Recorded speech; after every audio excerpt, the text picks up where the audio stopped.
This is Breaking News.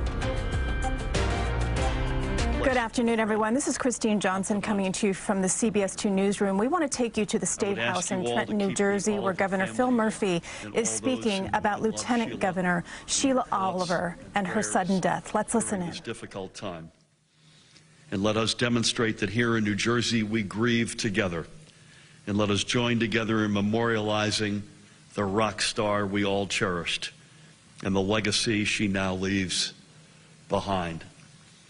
In addition to signing that executive order, last night I spent time alone with Sheila in Newark and then had the great honor to visit with her mom and her brother and his wife and their 2 kids at Sheila's mom's home.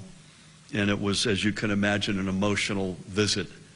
In fact, thanks to Paramount, I gave her mom a copy of the executive order on lowering the flags and the pen with which I signed it, and they gave me in turn a collage of photographs of Sheila and Tammy and me and our kids together in one form or another over the past 6 years.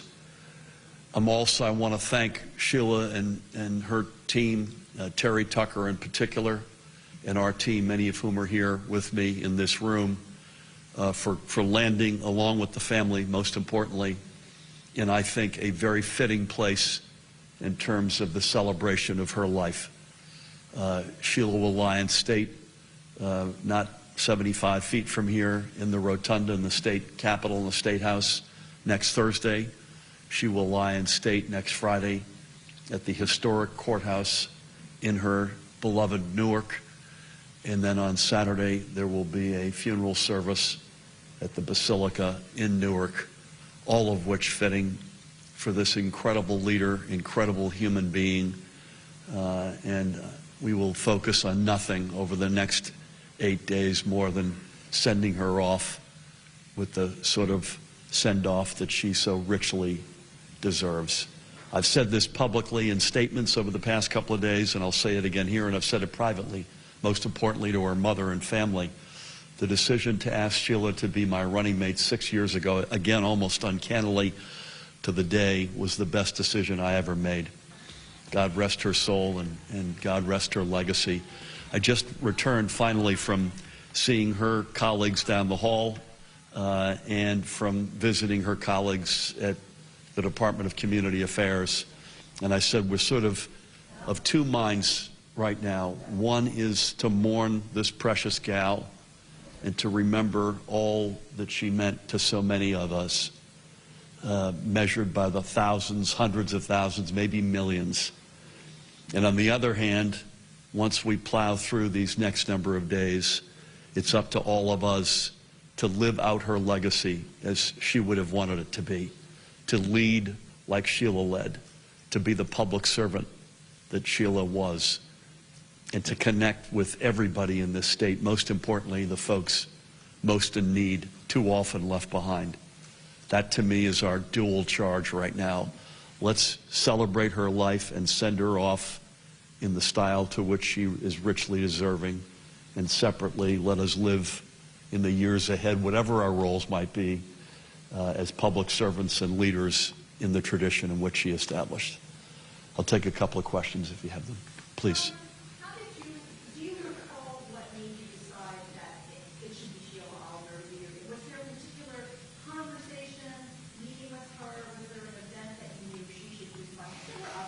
Yeah, so she and I, it's a great question. We met probably, don't hold me to it, probably 9-ish years ago, and we had great chemistry. And I knew her history, I knew what she stood for, I knew her character. We got to know each other, we got along really well. It just felt right at that level. In a more cold-blooded fashion, if you look at her resume, she's almost, if not singular, in the level of public service at all levels of government in an uncanny way, at the community level, at the county level, in the legislature, in a variety of capacities, Board of Education, as I recall, in East Orange. It's just one thing after another. And I thought to myself, I'm new to state government in New Jersey. Wouldn't it be good to have a partner who not only stood for the right things and with which I had great chemistry, and by the way, who was an icon, let me say that explicitly, especially among young girls and women of color, but who had this resume that was a showstopper to boot. And when you added up all of that, it was a no-brainer. Please.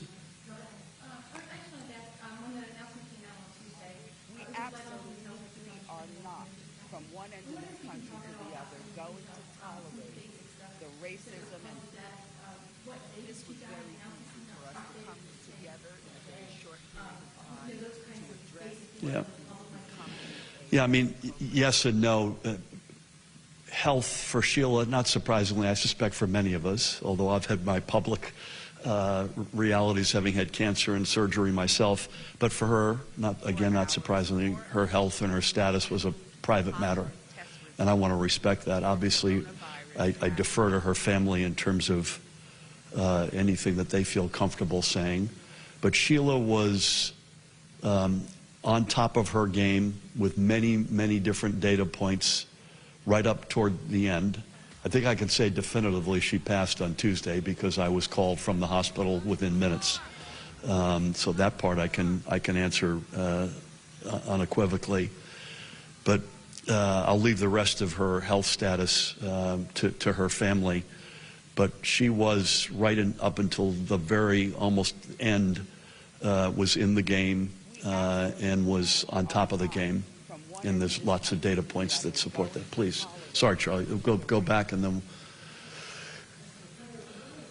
All right, there you have Governor Phil Murphy giving his first public comments since his return from Italy on the death of Lieutenant Governor Sheila Oliver.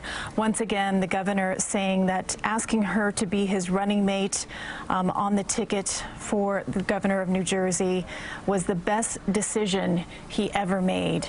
He said that he paid a visit to Oliver's family last night. Amen. He signed an executive order to fly all flags in the state at half staff, and a touching detail that he shared with the news media gathered there at the State House in Trenton. He said that he gave the pen to the family, the very pen that he signed that executive order with. He gave it to Lieutenant Governor Sheila Oliver's parents. He said that the next 8 days will be focused on organizing a celebration that she deserves. Refusing, though, after being asked to give more details about her death, saying that this was a private matter. We'll have more details coming up tonight at 5 o'clock and 6 o'clock on CBS 2 News. This has been Breaking News. Now back to regular programming. This has been Breaking News.